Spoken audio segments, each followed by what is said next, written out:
on a question from my colleague Rafi Burjikanian. He wants to know what should be the government's red lines when it comes to Israel. I'm not sure red lines work. I would actually say that we need to foster a way of having some dialogue. We need to have a very clear understanding. We need a humanitarian corridor. We need it opened now.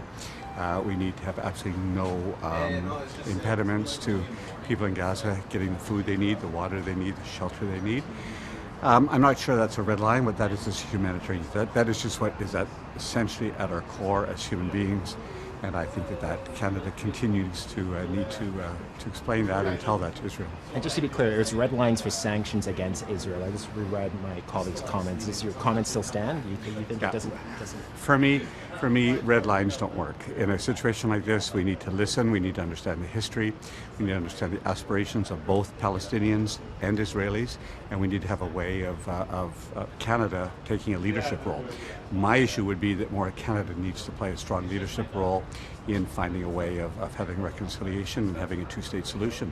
I've been in Egypt most recently in December to talk about the day after and to talk about Canada's role and the way we need to absolutely engage and understand how Canada can play a role. So I don't have a red line, I have a compassionate line.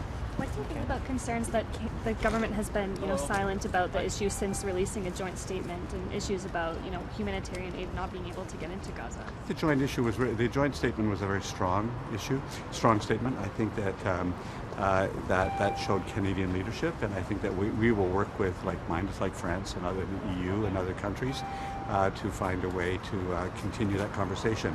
But it was a strong statement. Thank you so much. Any reaction to the court's decision on the Trump tariffs? The U.S. court squashed some of Donald Trump's tariffs on the world and Canada. Yeah. Any reaction? Well, it's a positive thing. You think the government should change its approach in some ways now that some tariffs are now suspended? Well, I think we have to be flexible and fluid. I mean, our basic position has to have a strong, united Canadian position against these unfair tariffs. So that shouldn't change, but I think we have to be very nimble and we have to be fluid. And obviously legal decisions are going to have a major bearing on this. So it doesn't change Canada's main objective, which is to make a strong case that these tariffs are unjustifiable, and Mr. Trump should get rid of them. Do you have any thoughts about the throne speech, whether the NDP will be supporting it, if there's any amendments that you think need to be made? Well, we've done a reaction to the throne speech. There are a couple of good things in it, but there's many concerns. The words healthcare don't appear in the throne speech. It's not a worker-centered throne speech at all. I'm concerned about the general economic message it sends, which is cut taxes, keep spending to under 2%, means that there's not going to be money to expand the kinds of programs we think Canadians need.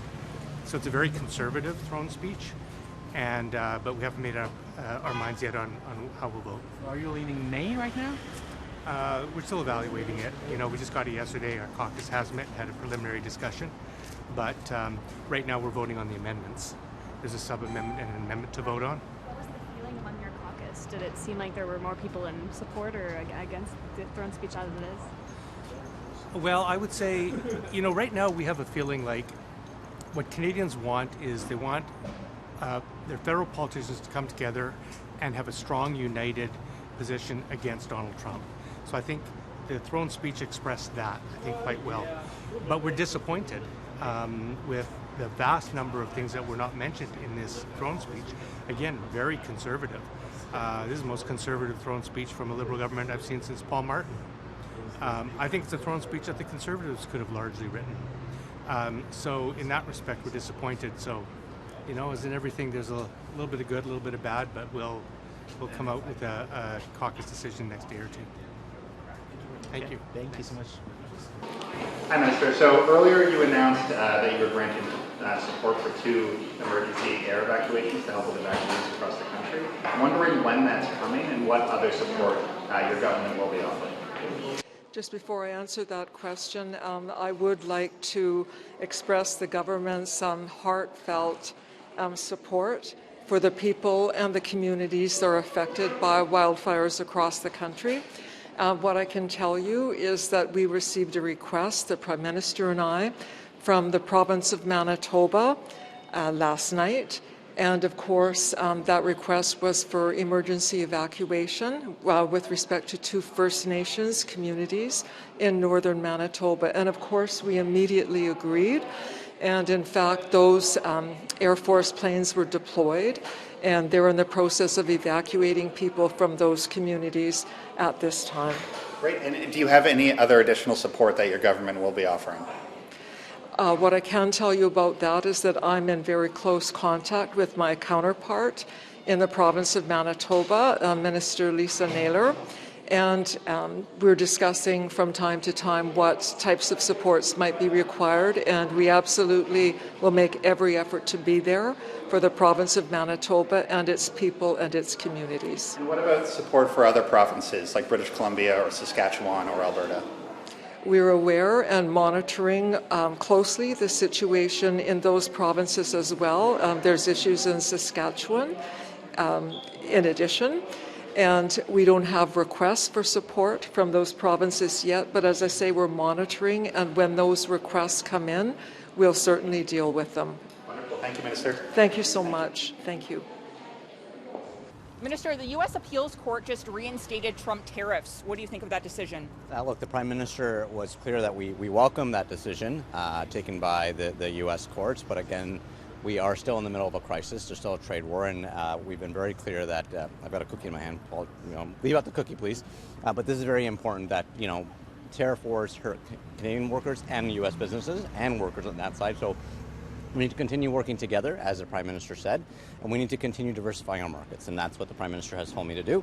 And so we'll continue taking businesses outside with delegations to ensure that we continue trading with reliable trading partners and growing our relationship with allies around the world. Thank you so much. And just so it's clear, the U.S. Appeals Court just reinstated the tariffs. So this is a new decision by the Appeals Court right now. Yeah, what do you think of that? Let me look into it, and then I can comment on it. Thank you so much. Thank you. The U.S. Appeals Court, it just reinstated Trump's tariffs. Well, I think the government will follow it. All of us will follow it. Obviously, it's a very important decision with ramifications for Canada and, in fact, the world. So we'll see where it goes. And what do you think about this morning's decision? This morning's decision from the court?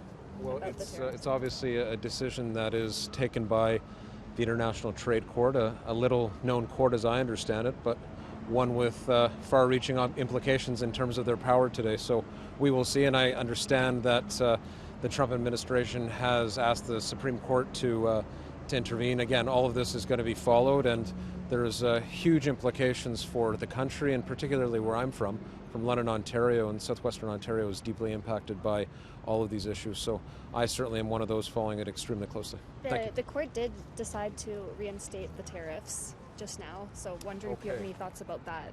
Again, we can only control what we can control. So that was moments ago, you're saying? Okay, I see. Well, we will follow it, as I say. It's in our hands to determine how we respond, and I trust the Prime Minister on these things, and obviously Minister LeBlanc as well, in charge of Canada-U.S. relations. We couldn't ask for better people there. Thank you. Which reinstated the Trump tariffs that were found to be, not legal earlier. What do you make of that the tariffs are still on? Well, it's clear that the United States, the Trump administration, is embarking on measures against Canada that are illegal and unfounded. Of course, what we need for the Canadian government to undertake, for Minister Mark Carney to undertake, is to really assert Canada's rights, to protect Canada as he had promised during the campaign, and to ensure that Canada's sovereignty is protected. And that includes trade practices as well. So my question to the Prime Minister is this: what action will he take to ensure that Canada's trades are protected and that the law is being followed? Thank you so much. Thank you. We're rolling. Thank you for your time. What is your reaction to the U.S. Appeals Court decision reinstating these tariffs? Well, it's disappointing. Canada has to develop a strong, united position that's based on a rules-based international system. And I think this back and forth, very chaotic approach to trade policy that's coming from south of the border is something that doesn't help. And what do you want the government to do? Do you think this should change our response to the tariffs?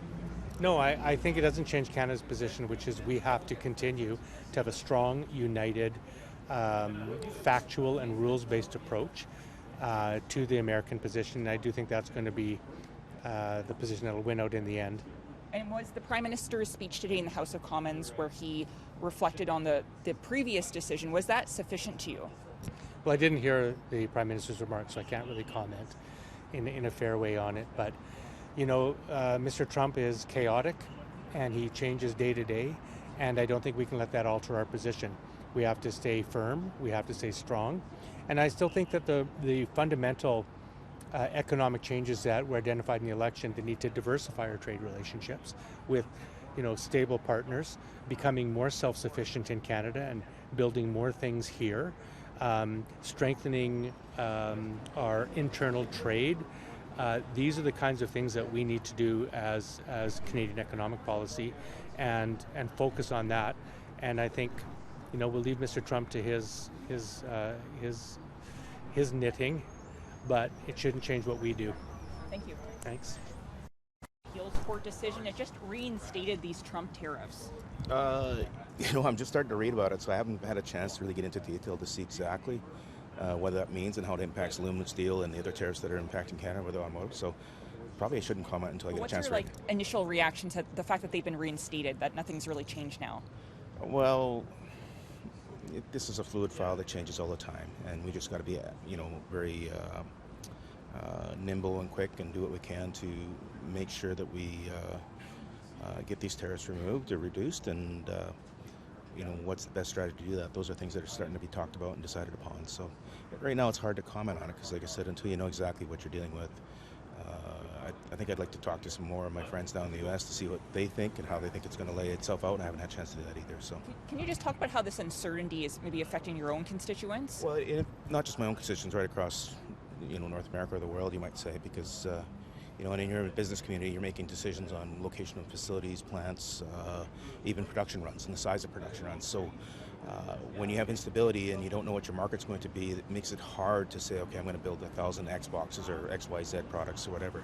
So when you have instability, it creates what tends to happen in the marketplace is the business community will retract and be cautious.